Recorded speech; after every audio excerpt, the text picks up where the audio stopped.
Türklerde bir ağaç kültü vardır.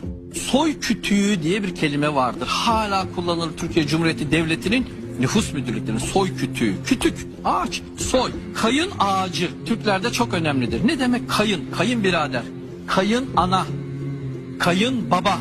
Kayın ağacı Türklerde kutsal bir ağaçtır. Kayın ağacı kök çok sağlam bir ağaçtır. Kamların çocuklar ilk doğduğu zaman dikilmesini söylediği ardıç ağaçları da öyledir. Ardıç kuşları yapar.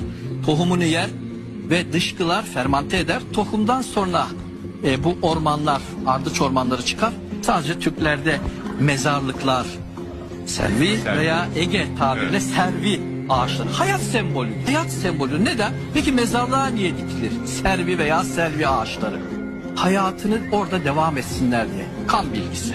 Türk'ün olduğu coğrafyada yağmur doğasına çıkılmaz. Neden? İhtiyaç olur. Ağaç suyu, yağmuru davet eder.